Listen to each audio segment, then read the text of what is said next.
Mas eu não vou falar muito, porque acho que não cabe mais essa conversa comprida. Mas eu queria dizer uma coisa. Em primeiro lugar, Thaís, eu quero te agradecer a gentileza com que você me cercou. E eu sou obrigado a confessar que cada vez que eu venho a esse prédio, eu acho mais bonito. Hoje então eu fiquei deslumbrado de rever esse prédio. É de uma beleza para mim indizível. Mas muito obrigado pela sua acolhida e a forma como você me tratou, embora falássemos apenas por telefone. Ainda bem que eu te conhecendo. Muito obrigado. Em segundo lugar, eu queria agradecer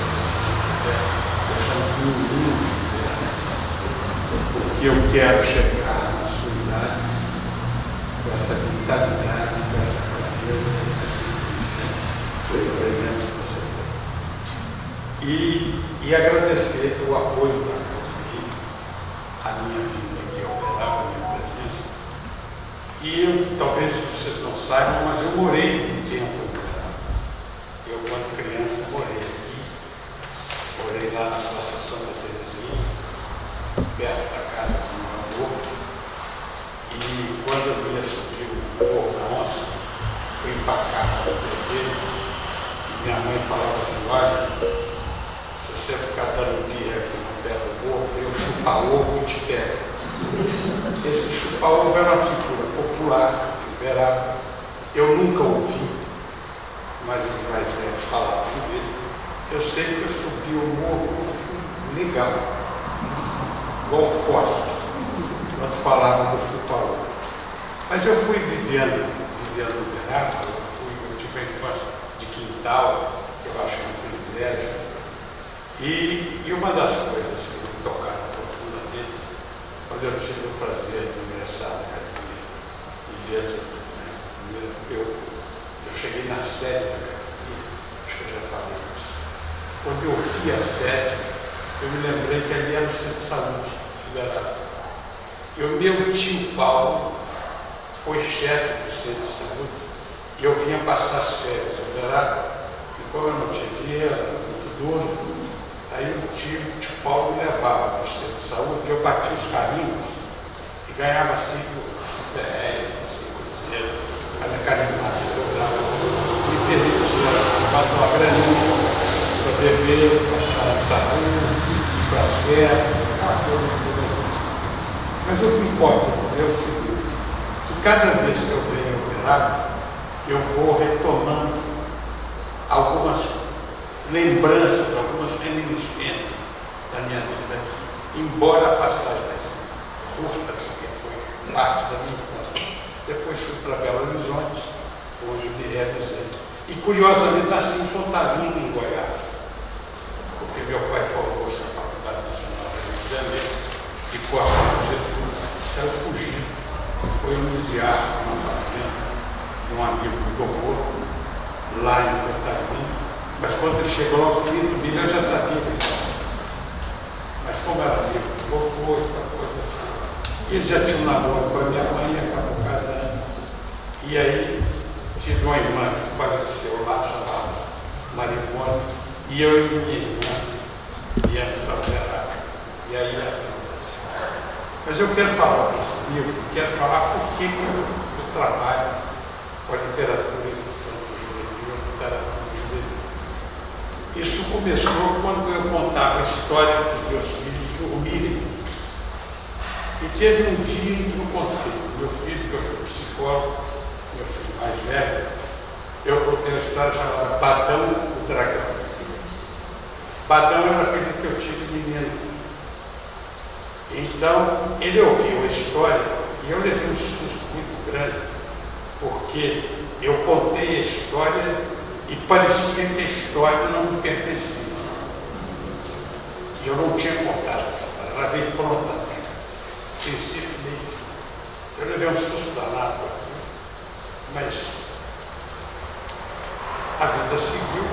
E aí eu chegava em casa e pulava no meu colo e pedia para contar a história do Badão. Eu já não aguentava mais exaustão de contar essa história. Aí um dia eu pensei, falei assim, essa história deve ter alguma coisa. Aí passei o papel no meu sentido, oralidade, levei para o jornalista ler, ele gostou muito do texto, falou assim, precisa mostrar isso para a Ângela Lago, que é uma grande ilustradora brasileira e internacional, da qual, de quem me tornei amigo, e ela leu a minha história e falou, eu quero mostrar a sua história. Mas só que a Ática, que publicou a história na época, ela achava que a história não era para a ilustração da Ângela Lago. E a editora veio com a bobagem de dizer que a Ângela Lago era uma ilustradora muito virtuosa, porém ela tinha uma influência europeia muito grande. Ela tinha, inclusive, ilustrado ilustrações com a ponta do suspiro. Eu falei, escuta, você vai me desculpar, mas você não conhece nem as Minas, nem as Gerais. Você vai a Diamantina, que a ponta do suspiro está lá. Não tem só em Veneza, não, tem lá em Diamantina. Mas enfim, aí eu disse que não ia publicar aquela Ática, ela falou, eu brinco com você. Você vai publicar com a Ática, é a maior editora hoje do Brasil, e ela, o Opac Gráfico da América Latina. E o livro saiu rapidamente. Eu acabei de me convencer. E aí as histórias dela. Mas já aprendi com isso o seguinte. Primeiro que, depois de ter escrito essa história, o Badão, eu me lembro, a terceira ou quarta história, eu entreguei para o Vinícius Letras, ele leu a história e sumiu. E eu não falo nada. Eu cerquei e falei, escuta, você leu a história? Ele abaixou a cabeça. Esse livro, ela é muito ruim. Eu levei aquele susto, porque você imagina você achando que a história é muito, seu pai velho, menino falando isso. Aquela pseudo-arrogância, ou quase arrogância. Aí eu aprendi com aquele gesto que escrever para a criança é, em primeiro lugar, uma total e absoluta responsabilidade. 2. A criança, pela sensibilidade, pela inteligência, ela não pode ler qualquer coisa. Então, o grande pavor que eu tenho quando eu acabo qualquer texto, qualquer história, é saber se eu não escrevi nada idiota, nada coisa. Então, eu submeto os meus textos aos meninos.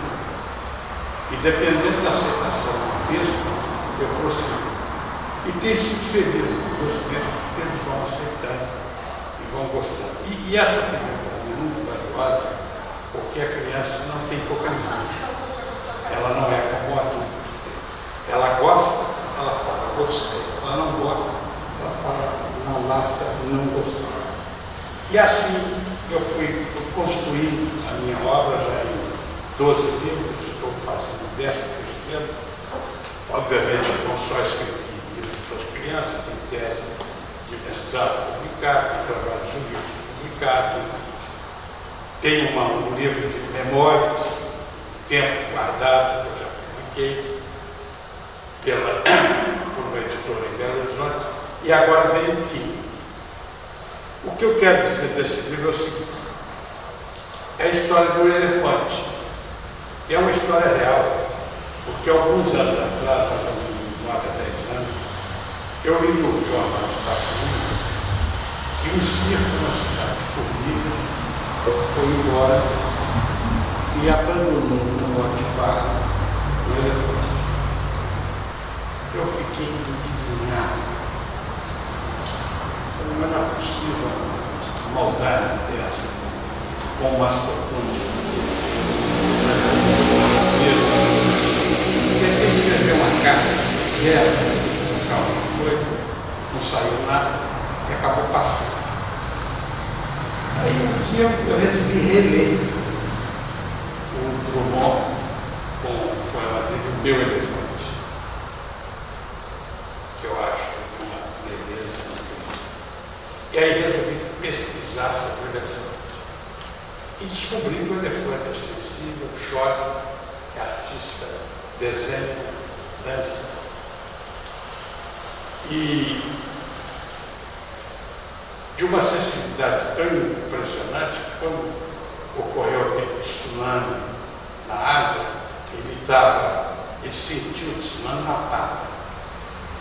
os elefantes se avistavam e deslocaram para o alto do morro, e as pessoas que conheciam os elefantes sabiam dessa sensibilidade, seguiam e se salvaram. E é um bicho que chora. Então, quando o João está dizendo aí que chorar e tal, eu, por exemplo, choro com qualquer coisa.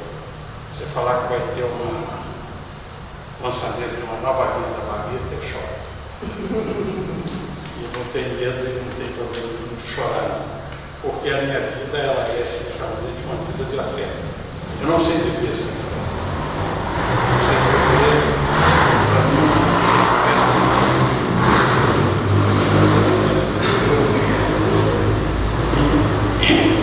E aí eu comecei a escrever essa história de repente. Ano passado, eu estava no computador, ela veio a história, e eu tenho um processo criativo, um deles, que eu tenho que ver um parágrafo pronto. Eu fico muito invejoso de você, com a sua produção intelectual, porque eu fico no parágrafo, às vezes, um mês.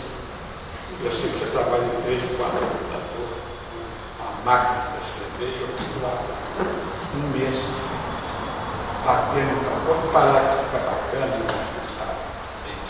a história vai. Aí ela flui, ela chega ao seu final. E o final dessa história é surpreendente. E o único sinal que eu tive com esse livro é que a história já estava pronta, ele ia chamar Aquim, o elefante.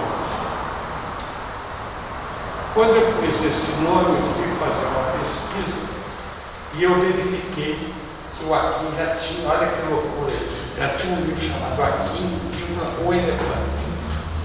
Aí eu mudei de nome e fiquei trabalhando, joguei a conversa lá em casa com meu filho mais novo, que também é professor, advogado, já com obras publicadas, deu palpite, aí no fim cheguei ao Kim.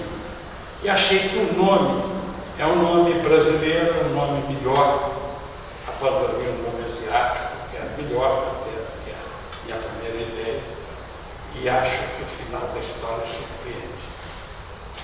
Então, esse livro é um livro que me tem assim, um apelo por ele, nesse motivo, porque eu acompanhei a história desse elefante e depois eu fui pesquisar sobre o elefante.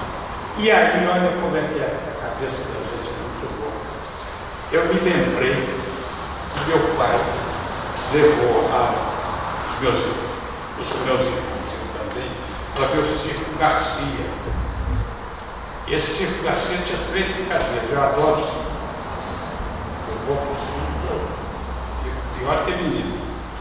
E tinha um picadeiro no centro, e entravam 5 elefantes, um segurando o patrão no rabinho do outro e dando volta no picadeiro.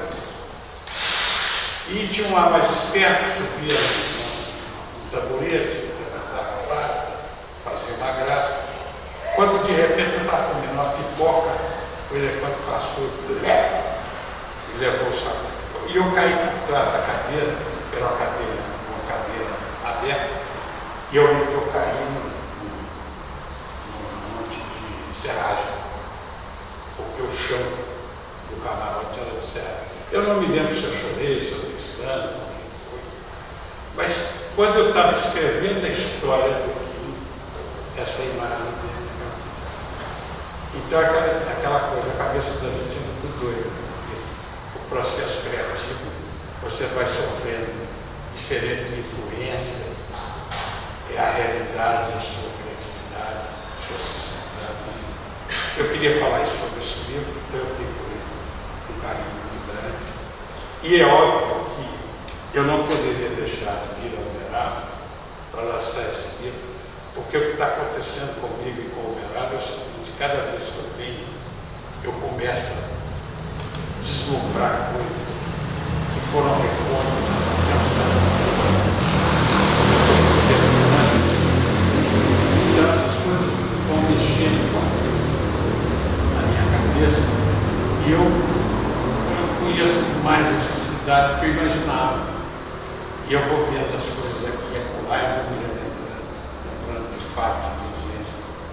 E além do que, tem aí a nossa academia e o amparo aí dos confrades e confreiras, que é sempre muito agradável. E reitero mais uma vez, Roberto, meus agradecimentos